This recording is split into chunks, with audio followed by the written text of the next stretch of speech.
Hello दोस्तों, नमस्कार। कैसे हैं आप लोग? आशा है कि आप लोग बहुत अच्छे होंगे। चलिए दोस्तों, आज हम बात करते हैं यूजीसी नेट पेपर सेकंड, जो कि ऑप्शनल सब्जेक्ट आपका कॉमर्स है। कॉमर्स में आज हम बात करेंगे यूनिट 7, जो कि बैंकिंग एंड फाइनेंशियल इंस्टीट्यूशनल के बारे में बात करेंगे। पहले समझते हैं दोस्तों, बैंकिंग क्या है और फाइनेंशियल क्या है। बैंकिंग हुआ जो आपका पैसे का डिपॉजिट करना या उसका विड्रॉ करना, अब चाहे उसमें आपका करेंसी के रूप में हो या चाहे आपका बॉन्ड के रूप में हो या आप चाहे गोल्ड के रूप में हो या कोई आपका पेपर हो, कुछ भी हो, तो बैंक क्या करती है, आपकी पैसों को, आपकी संपत्तियों को सुरक्षित रखती है। और बैंक क्या करती है, कभी काल आपको लोन भी देती है, आपकी वस्तु के सिक्योरिटी लोन देती है, अनसिक्योरिटी सिक्योरिटी लोन देती है। दूसरा चीज, bank long term short term के लिए क्या करती है, लोन देती भी और लोन लेती भी है।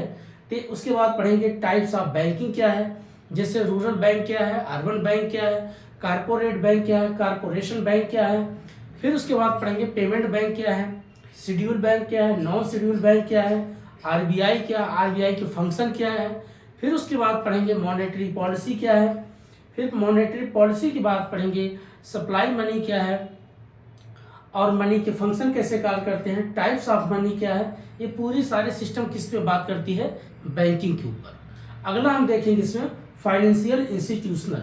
फाइनेंशियल इंस्टीट्यूशनल मीन्स क्या होता है दोस्तों, जो वित्तीय से जुड़ा होता है। जैसे आपका फिजिकल पॉलिसी हो गया, फिजिकल पॉलिसी जैसे गवर्नमेंट, जिसपे गवर्नमेंट का कंट्रोल होता है। जैसे देश का जीडीपी अगर आप मान लो डेवलप करना है, तो इंफ्रास्ट्रक्चर को डेवलपमेंट करना, अब रोड बनाना, ब्रिज बनाना, हाईवे बनाना, इस प्रकार से एक्सप्रेसवे रोड बनाना, प्रधानमंत्री ग्रामीण सड़क योजना को व्यवस्थित करना, उसको आगे बढ़ाना। प्लस उसके बाद आप देखते होंगे गवर्नमेंट नए नए योजना लाना। तो एक प्रकार से उसका फिजिकल पॉलिसी होता है। दूसरा उसी में आपका बनता है बजट। अब बजट में होता है कि कैपिटल रिसिप्ट क्या है, रेवेन्यू रिसिप्ट क्या है, कैपिटल एक्सपेंडिचर क्या है, रेवेन्यू एक्सपेंडिचर क्या है, इसके बारे में हम समझेंगे। दूसरा फिर उसके बाद आपका आता है जो monetary policy. Monetary policy control कौन करती है, तो आरबीआई करती है। आरबीआई का काम क्या होता है, जो मॉनेटरी पॉलिसी है, जो पैसा है, उस पैसे को कंट्रोल करना कि इन्फ्लेशन और डिफ्लेशन ना हो, इतना ना ज़्यादा इन्फ्लेशन हो और इतना ना ज़्यादा डिफ्लेशन हो, एक बैलेंसिंग अप्रोच में उसको कंट्रोल करती है। जिसके कुछ टूल होते हैं, बैंक रेट क्या है, रेपो रेट क्या है, रिवर्स रेपो रेट क्या है, एसएलआर क्या है, ये बेसिक इसके आधार होते हैं। फिर उसके बाद बैंकिंग में और पढ़ते हैं दोस्तों कि डिजिटल बैंकिंग क्या है। जैसे आजकल यूपीआई हो गया, पेटीएम हो गया, फोन पे हो गया, गूगल पे हो गया, इंटरनेट बैंकिंग हो गया, ये सारे सिस्टम क्या है आपका बैंकिंग, जो डिजिटल बैंकिंग का कार्य करती है। 2 पॉइंट और से पढ़ेंगे, एक होता है डीएफआई क्या है और एनबीएफसी क्या है। इसको समझते दोस्तों। गवर्नमेंट ने एक नई पॉलिसी बनाया, वैसे तो 1952 में ही चल रहा था, जब हमारा देश आज़ादी के बाद हम काफ़ी चीज़ें व्यवस्था बनाते चले गए, गवर्नमेंट बनाती गई, क्योंकि देश को डेवलप करना था। जैसे क्या था, आप देखे होंगे कि उस वक्त आरबीआई जब 1935 में इसकी स्थापना हुई, 1949 में ये कार्य करना शुरू कर दी। उसके बाद और भी बैंकों को राष्ट्रीयकृत किया गया, और भी बैंकों जो प्राइवेट थे उनको भी राष्ट्रीयकृत किया गया। क्योंकि इसलिए क्योंकि उनको काम करना है, देश को आगे बढ़ाना है, लोन प्रोवाइड करना है। इसी के आधार पर 2 चीज़ें बेसिक बनाया गया, एक था आपका डीएफआई और एक होता है एनबीएफसी। अब देखिए दोस्तों, डीएफआई क्या होता है, इसको बोलते हैं डेवलपमेंट फाइनेंशियल इंस्टीट्यूशनल। अब इसमें क्या होता है, डेवलपमेंट, अभी गवर्नमेंट जो है, जो बजट आया था कोरोना काल में, आपने देखा होगा सबसे ज़्यादा डीएफआई को प्रमोट किया गया। इस संस्था क्या करती है, लोगों को पैसा देती है लॉन्ग टर्म के लिए 10 साल 20 साल तक, और एक कम रेट पे पैसा देती है। पैसा किस काम के लिए देती है कि देश में जाइए, आप व्यापार करिए, इससे लोगों को रोजगार मिलेगा। और सबसे ज़्यादा पैसा, अगर आप जैसे नॉर्थ ईस्ट एरिया ले लो, जो सबसे पहाड़ी एरिया है, जो पिछड़े एरिया है, वहाँ पर आप डेवलप करो, लोगों को रोजगार भी दो और देश की तरक्की को आगे बढ़ाओ।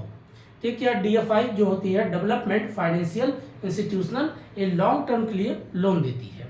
दूसरा इसमें आता है आपका NBFC, non banking financial company, C मतलब कंपनी, इसको ऐसे लिखते हैं दोस्तों, एनबीएफसी।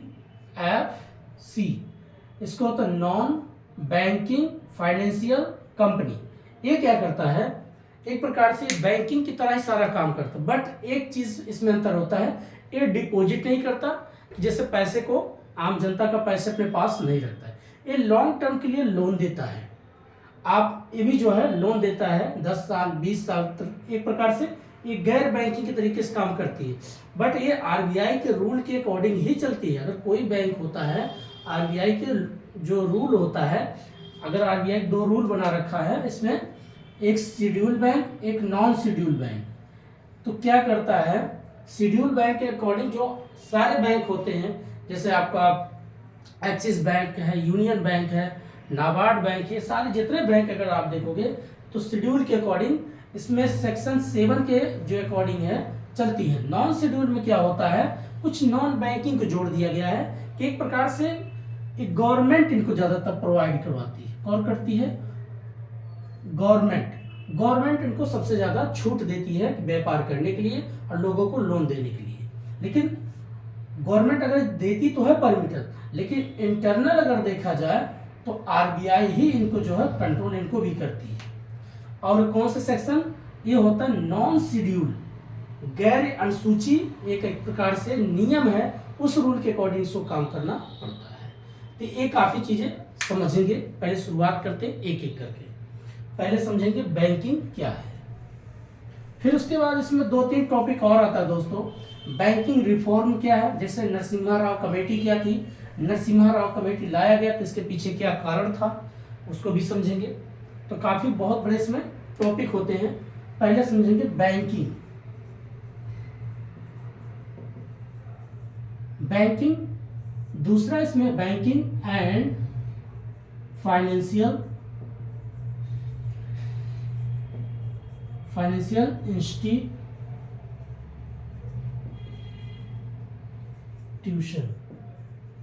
मतलब एक संस्था। अब यहां से 2 को डिवाइड कर दो अगर आपको पढ़ना है, जो कि यूनिट कौन सा है, 7। अब इसको ध्यान से देखिए। बैंकिंग में पहले चीज पढ़ेंगे बैंक क्या है। पहले इसमें क्या होता है, बैंकिंग क्या है। दूसरा इसमें हम पढ़ेंगे टाइप्स ऑफ बैंकिंग। तीसरा पढ़ेंगे इसके फंक्शन, भाई कार्य कैसे करती है। चौथा इसमें पढ़ेंगे हम आरबीआई किसके पढ़ेंगे, अलग अलग कर देते हैं। इसमें एक होता मॉनेटरी पॉलिसी,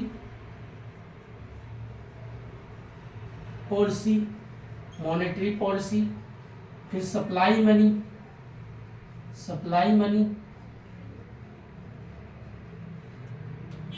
उसके बाद टाइप्स ऑफ मनी,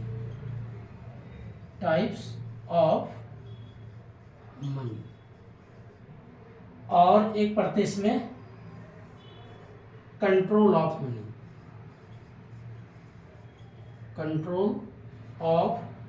मनी। ये सोचेंगे ये क्या है, कंट्रोल ऑफ मनी, जिसको आजकल एक बोलते हैं इन्फ्लेशन।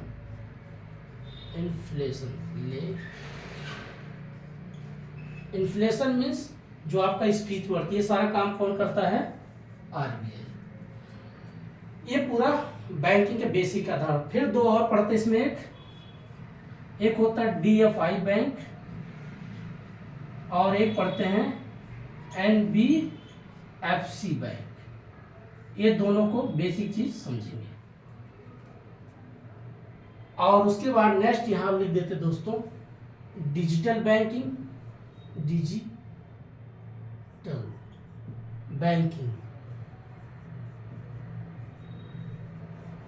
और उसके बाद रिफॉर्म बैंकिंग,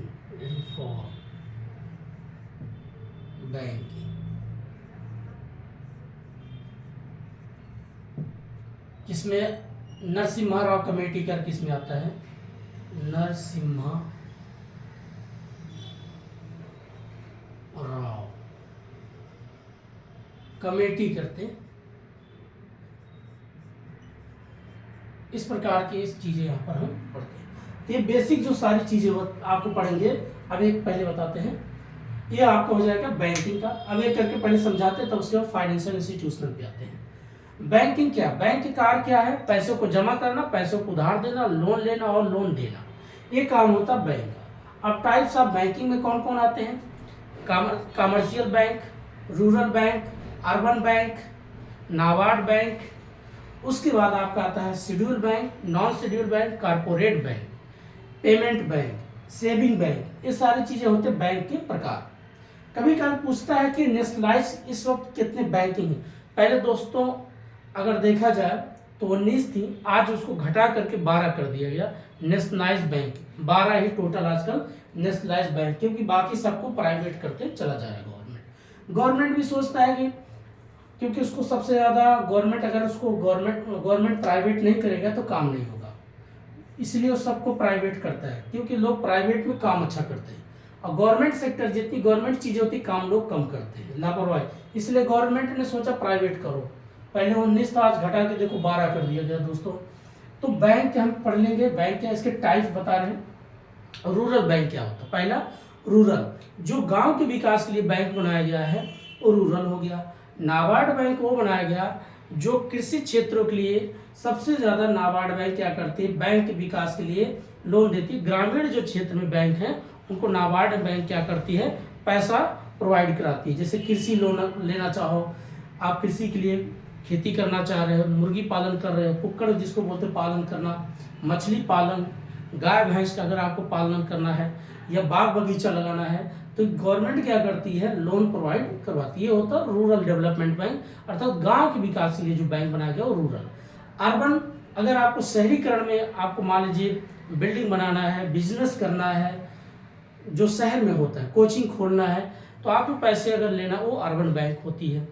अगला एक होता है इसमें आपका schedule bank, non schedule bank. Schedule bank वो होता है जो आरबीआई के रूल के अकॉर्डिंग चलती है, जो कि सेक्शन 7 के अकॉर्डिंग सारा कार्य करती है, वो शेड्यूल बैंक होता है। दूसरा वो होता है जो आरबीआई के सेक्शन 7 के अकॉर्डिंग काम नहीं करता, वो नॉन शेड्यूल बैंक कहलाती है। फिर उसके बाद हम पढ़ते हैं इसमें आपका payment bank, saving bank. Saving bank क्या है? जैसे आप जितने लोग होता है सबसे ज़्यादा अगर देखा 100% लोग सबसे ज़्यादा सेविंग बैंक होता है, उसमें आपका पैसा डिपॉजिट रहता है और ब्याज मिलता है बस। पेमेंट बैंक, आप पैसा जमा करिए, चाहे आज पैसा जमा करिए कल निकाल, लेकिन उसमें आपको ब्याज नहीं मिलता। एक प्रकार से जिसको बोलते हैं करंट अकाउंट। करंट अकाउंट क्या होता है? अभी आप पैसा डालो फिर कल पैसा निकालो, लेकिन आपको ब्याज नहीं मिलेगा। सेविंग पे आपको पैसा मिलता है। तो ये बैंक के टाइप्स होते हैं दोस्तों। इसमें सबसे ज़्यादा जो बैंक हम पढ़ते हैं, फिर अगला ये आरबीआई का फंक्शन, बैंकों का फंक्शन क्या होता है? वही कार्य है, लोन देना, लोन लेना, कभी पब्लिक से लोन लेना, कभी पब्लिक को लोन देना। तो ये सारा फंक्शन कार्य करती है बैंकिंग। आरबीआई सबसे ज़्यादा इसमें पढ़ते हैं। आरबीआई की स्थापना 1935 में किया गया दोस्तों। 1935 में इसकी स्थापना की। पहले ये मुंबई में था, कोलकाता में। कोलकाता के बाद तब इसको मुंबई स्थापित किया गया, लेकिन इसको कार्य जो संचालन हुआ 1949 में। 1949 में जब ये कार्य करना शुरू किया तो देश की सबसे मेन पिलर बैंक जो बोली जाती है वो आरबीआई। आरबीआई क्या करती है? कमर्शियल बैंक को लोन देती है, ग्रामीण बैंक को भी। इस सब इसी के अकॉर्डिंग सारी बैंक जो कार्य करती है, इसके सेक्शन, इसके रूल के अकॉर्डिंग सारा बैंक काम करती है, प्राइवेट बैंक हो चाहे कुछ गवर्नमेंटेड बैंक हो। अब देखते हैं ये क्या करती है। एक होता है monetary policy. Monetary policy means क्या होता है? नई नई पैसे की नीतियाँ बनाती है कि पैसे की ऐसा ना हो कि इन्फ्लेशन मार्केट में बढ़ जाए, डिफ्लेशन ना आ जाए। तो बैंक क्या करती है? RBI repo rate, reverse repo rate, bank rate, SLR के माध्यम से क्या करती है?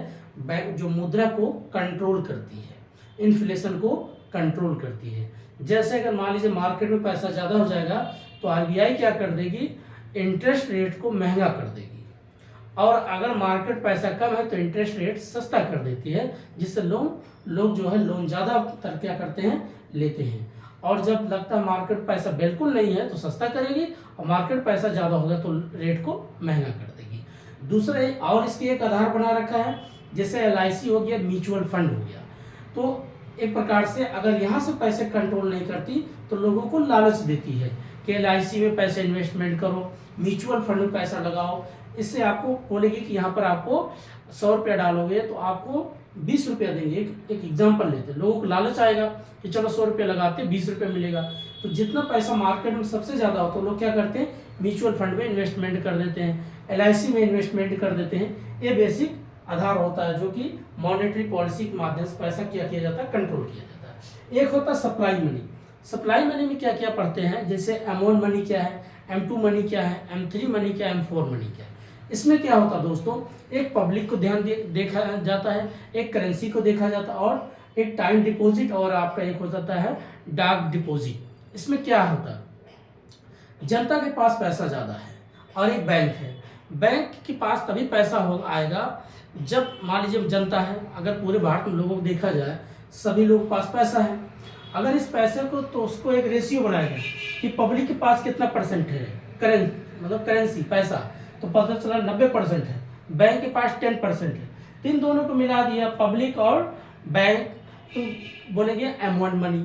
फिर इसी में एक टाइम ड्यूरेशन जोड़ दिया गया तो बोलेंगे 2 मनी। फिर उसी में आपका करेंसी प्लस पब्लिक M1 जोड़ने के साथ साथ आपका टाइम डिपॉजिट प्लस डाकघर डिपॉजिट जोड़ देंगे डिपॉजिट, तो आपका हो जाता है M3 मनी। फिर M3 प्लस आपका उसमें जोड़ देते हैं टाइम डिपॉजिट और प्लस आपका डाकघर प्लस पब्लिक फिर बैंक, सबको जोड़ देंगे बन जाएगा आपका M4 मनी। तो ये पूरा होता है मनी सप्लाई का कॉन्सेप्ट बनाते हैं। अगला होता है टाइप्स ऑफ मनी। ये सप्लाई मनी हो गया। अब टाइप्स ऑफ मनी में पढ़ते हैं दोस्तों क्या होता है, जैसे paper money, digital money, currency money. आप सोचेंगे ये क्या है, जैसे आप पेपर मनी क्या, आपके पास मान लीजिए प्लास्टिक मनी। जैसे प्लास्टिक मनी क्या है, आपके पास ATM कार्ड का जो आपके पास कार्ड होता है, एक प्रकार से वो भी क्या करता हो, एक पेपर नहीं, एक प्रकार से कार्ड मनी बोला जाता है। डिजिटल मनी क्या है, जैसे आप UPI वगैरह, UPI से क्या कर रहे हैं, आप पैसे का ट्रांजेक्शन वगैरह कर रहे हैं, ये डिजिटल मनी। करेंसी जो आपके पास कॉइन है, सिक्का है। पेपर मनी जो आपके पेपर के रूप में 100 रुपये का नोट, 200 रुपये का नोट, 300 रुपये का नोट। एक होता है हार्ड मनी, एक होता है, इस प्रकार से उसको बांटा गया दोस्तों, बस इतने समझ जाइए। तो आप लोग जो देखते होंगे कॉइन होती है और एक कागज के रूप में होता है, आजकल डिजिटल के रूप में होता है। ये आपके होते हैं मनी के प्रकार। अब बात करते हैं इसमें दोस्तों, डिजिटल मनी भी हमने यहाँ बात कर लिया। अब रिफॉर्म पे बात करते हैं, उसके बाद तब इन दोनों। रिफॉर्म क्या किया जाता है, बैंकिंग में सुधार लाने के लिए। जैसे कभी कभार क्या होता है कि आप देखते होंगे गवर्नमेंट ने सबसे ज़्यादा लोन प्रोवाइड कर दिया, तो कुछ बैंक को पता चला, जैसे बीच में आपने देखा पंजाब नेशनल बैंक सबसे ज़्यादा घाटे में आ गया।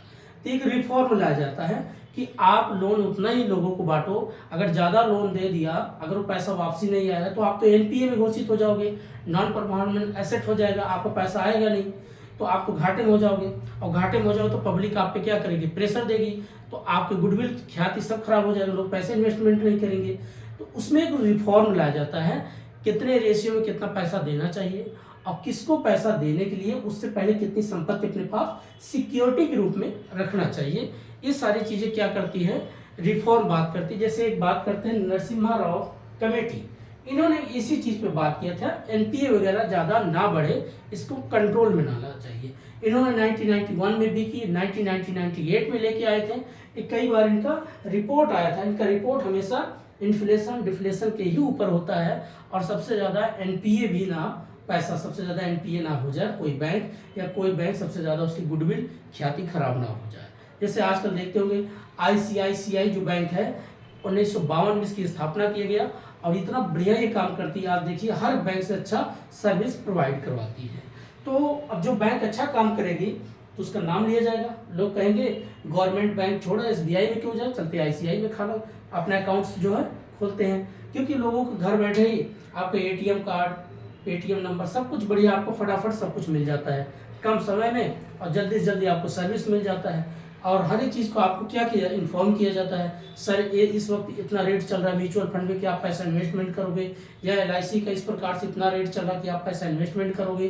तो आपको हर एक शेयर मार्केट के बारे में ही जानकारी देते हैं, इसीलिए थोड़ा क्या होता है, जनता भी इससे पब्लिक जो है जुड़ी रहती है। अब बात करते हैं बैंकिंग का, अगला बात होता है DFI। DFI क्या है, इसको बोलते हैं डेवलपमेंट फाइनेंशियल इंस्टीट्यूशनल। इसको एक प्रकार से गवर्नमेंट चलाती है, इन दोनों को गवर्नमेंट ही प्रोवाइड करवाती है दोस्तों। गवर्नमेंट क्या करती है,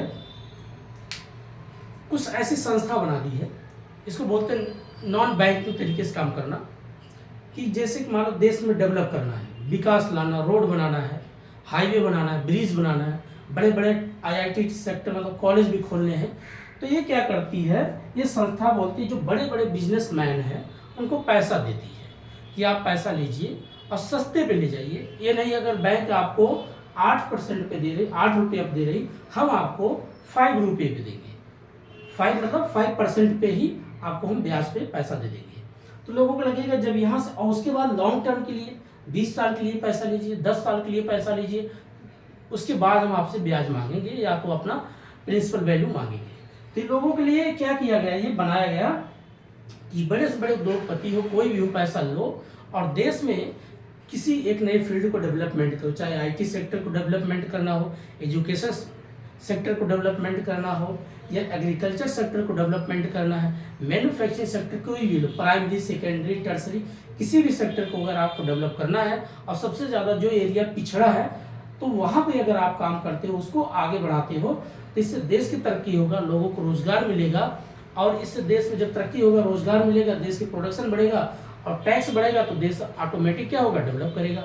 इसीलिए इसको डीएफआई भी बनाया गया। दूसरा है एनबीएफसी, इसको बोलते हैं नॉन बैंकिंग फाइनेंशियल कंपनी। ये भी एक प्रकार से क्या किया जाता है, ये पैसा लोन देती है, लॉन्ग टर्म के लिए पैसा प्रोवाइड करवाती है। बट ये क्या है, ये भी गवर्नमेंट के ही माध्यम से चलती है, लेकिन इसमें भी आरबीआई का रूल रहता है दोस्तों, इसमें भी आरबीआई का रहेगा, इसमें भी आरबीआई का रहेगा। बट एक साइड बाई एक गवर्नमेंट ने इसको बना के रखा है कि भाई ऐसा ना हो कि आरबीआई क्या करती है, बैंक जितने होते हैं अगर देखा सब पब्लिक से ही जुड़े होते हैं, और पब्लिक से जुड़े होते हैं तो इसमें ऐसा नहीं है कोई एक दिन में जाके बोल दे कि मुझे 50 करोड़ लोन चाहिए। तो आरबीआई हो, चाहे एसबीआई हो, चाहे नाबार्ड बैंक, चाहे रूरल बैंक हो, चाहे बड़ौदा बैंक, कोई बैंक इतना पैसा नहीं दे सकती है। बट ये जो बैंक होती हैं, आपको अगर लॉन्ग टर्म के लिए 50 करोड़ 40 करोड़ इतना पैसा लेना चाहोगे तो ये पैसा दे सकती है। बट इसी पर्पज से इसको बनाया गया है। अब आप बात करते इसमें हम फाइनेंशियल इंस्टीट्यूशनल। फाइनेंशियल इंस्टीट्यूशनल में अगर देखा जाए दोस्तों, इसमें आपका फाइनेंशियल मार्केट से जुड़ा होता है, फाइनेंशियल मार्केट। अब फाइनेंशियल मार्केट में जैसे आपका एक होता है स्टॉक, स्टॉक मार्केट क्या है, मनी मार्केट क्या है, मनी मार्केट क्या है, कमोडिटीज मार्केट क्या है, कमोडिटीज मार्केट क्या है, फॉरेक्स मार्केट क्या है, फॉरेक्स मार्केट। तो इस प्रकार के जो ये, और एक होता है कैपिटल मार्केट क्या है, कैपिटल मार्केट। ये पूरा आपका होता है फाइनेंशियल सेक्टर से जो जुड़े होते हैं। फाइनेंशियल मतलब जो वित्तीय से हो, जैसे स्टॉक होता है, आपका स्टॉक देखते होंगे जैसे बॉम्बे स्टॉक एक्सचेंज, इसमें आप क्या करते हैं, लोग शेयर को खरीदना, शेयर को बेचना। जैसे अभी मान लीजिए जियो कंपनी है, तो जियो कंपनी क्या करती है, यहाँ से किसी बैंक से पैसा लिया, मान लीजिए एनबीएफसी से पैसा ले लिया 50 करोड़, यहाँ से पैसा ले करके वो क्या कर रहा है, इन्वेस्टमेंट कर दिया, इन्वेस्टमेंट किया, अपना कोई बहुत बड़ा प्लांट लगाया, जियो का बना दिया। और जब उसकी कंपनी बन गई तो मार्केट में कुछ अपना शेयर बेचना शुरू करते हो फाइनेंशियल के रूप में। अब वो किस में, स्टॉक के रूप में आएगा। जैसे मान लीजिए 10 रुपया पर शेयर कर दिया, 100 शेयर बिक गया तो कितना पैसा आ गया, 1000 अगर शेयर बिक गया तो कितना पैसा आ गया। तो एक तरफ तो स्थापित किया, दूसरी तरफ क्या कर दिया, उसको अपने शेयर को बेचना शुरू कर दिया। शेयर जब बिकेगा तो पब्लिक में बिकेगा, तो पब्लिक के लोग खरीदेंगे, तो एक प्रकार से उसको डबल पैसा हो गया। एक तरफ इन्वेस्टमेंट किया, जो पैसा कमा रहा उसी को फिर अपना शेयर मार्केट से भी जोड़ दिया। एक तरफ एप्लीकेशन से पैसा आने लग गया, फिर दूसरा क्या करता है, कुछ बैंक के पास भी पैसा लोन देना शुरू कर दिया। अब वहां से क्या कर, ब्याज भी कमाने लग गया। यहाँ सारा चीज जो लेन देन किससे होता है, पैसे की वनली होता है। इसमें मार्केट से नहीं, सबसे ज्यादा पैसे से होता है। चाहे स्टॉक के रूप में हो, चाहे मनी मार्केट के रूप में हो। अब मनी मार्केट जैसे आपका ट्रेजरी बिल हो गया, कॉल मनी हो गया, तो ये सारी चीज़ किससे जुड़ा होता है? मनी मार्केट्स होता है। कमोडिटीज़ मार्केट क्या होता है दोस्तों? जिसमें आपका गुड्स है, वस्तु से जुड़ा होता है। जैसे आपका कोई वस्तु ले लो, जैसे आपका मोबाइल हो गया, तो मोबाइल भी एक गुड्स है। एसी हो गया, फ्रीज हो गया, ये सारे गुड्स से जुड़े होते हैं। इस पर भी लोग शेयर मार्केट पैसा लगाते हैं। फॉरेक्स मार्केट क्या होता है? जिसमें आप देखते होंगे एक डॉलर में लगता है। जैसे यूएसडी क्या है, एडीआर क्या है, जीडीआर क्या, आईडीआर क्या है। आप इंटरनेशनल शेयर परचेज करते हैं और बेचते हैं, ये फॉरेक्स मार्केट होता है। कैपिटल मार्केट में क्या होता है दोस्तों? इसमें दो बेसिक आधार बनता है, एक प्राइमरी और एक सेकेंडरी। प्राइमरी और सेकेंडरी। अब इसको देखते हैं, प्राइमरी और सेकेंडरी क्या होता है। प्राइमरी मीन्स होता है जो पहले हम जनता से शेयर परचेज करते हैं। जब हम शेयर जनता से क्या करते हैं? परचेज, खरीदते हैं या बेचते हैं। जब हमारे पास सबसे ज्यादा शेयर क्या हो गया? परचेज कर लिया, हम फिर सेकेंडरी में क्या करते हैं? इन्हीं शेयर को डबल करके बेच देते हैं, सेल कर देते हैं, बिक्री कर देते हैं। क्या कर देते हैं? बिक्री कर देते हैं, दूसरे को बेच देते हैं। तो कैपिटल मार्केट में ये सब चलता है। पूंजी को कैसे बढ़ाया जाए, ये पूरा सेक्टर किससे जुड़ा होता है? आपका फाइनेंशियल मार्केट से। Stock, money market, forex market, commodities market, capital market, ये बेसिक चीजें आपको होता है फाइनेंशियल मार्केट। फाइनेंशियल में ये बेसिक इसी का आधार होता है, जिसमें आप स्टॉक मार्केट पढ़ेंगे। निफ्टी क्या है? आप कभी काल शेयर मार्केट में देखते होंगे, उसमें होता है तेजड़िया, मंदड़िया, बोलते हैं तेजड़िया और मंदड़िया। एक में बियर होता और एक में बुल होता है। कभी काल उसमें दिखाता है, एक कभी मान लीजिए बैल सींग उठा हुआ है तो बोलेंगे तेजड़िया आ गई, और बियर का डाउन हो गया बोले मंदड़िया आ गया। इसके मतलब शेयर मार्केट इंटरनेशनल जो आपका चलता है, बॉम्बे स्टॉक एक्सचेंज हो गया, निफ्टी हो गया, नेशनल स्टॉक एक्सचेंज हो गया, ये क्या करता है? मार्केट को अप डाउन को क्या करता है? आपने शेयर कभी जो पैसा लगा के चेक करके देखो, तो उसमें क्या होता है? सबसे ज़्यादा इंपोर्ट एक्सपोर्ट होता है, और ये 3-3-2:30 बजे के बीच ही बंद हो जाता है, फिर उसके बाद सुबह खुलता है। तो ये मार्केट का जो चलता रहता है, इसमें जैसे अभी सीजन ले लो कोल्ड ड्रिंक का। अब देखिए कोल्ड ड्रिंक पे आप देखिए कि सबसे ज़्यादा प्राइस हो जाता है, क्योंकि लोग अब इसकी डिमांड ज़्यादा कर रहे हैं। कपड़े हो गए, हल्के कपड़ों का डिमांड सबसे ज़्यादा हो जाता है। तो ये सीजनल के हिसाब से जो अगर मार्केट को समझेगा, उसको अच्छा पैसा कमाने को चांस मिलता है। इसमें शेयर का बेचा जाना, जैसे आपने शेयर आज खरीद लिया, 2 दिन के बाद देखिएगा जैसे प्राइस बढ़ता आप शेयर बेच दो। ये पूरी फाइनेंशियल की बात करता है, कैसे पैसे अर्न किया जाए, या कैसे पैसे अर्न किया जाए और कैसे दूसरों से पैसा अर्न कराया जा सकता है। मेन मकसद है पैसे कैसे कंट्रोल में लाया जाए। ये चीज़ पूरा बेसिक होता है आपका फाइनेंशियल, और पूरा हो गया बैंकिंग का। मैंने दोस्त बस एक रेफरेंस तरीके से बात किया है, बाकी जो पूरा डिटेल अगर आपको पढ़ना होगा तो आप लोग किताब से पढ़ो, क्योंकि डिटेल में पूरा टाइम लग जाता है दोस्तों एक एक बताने में।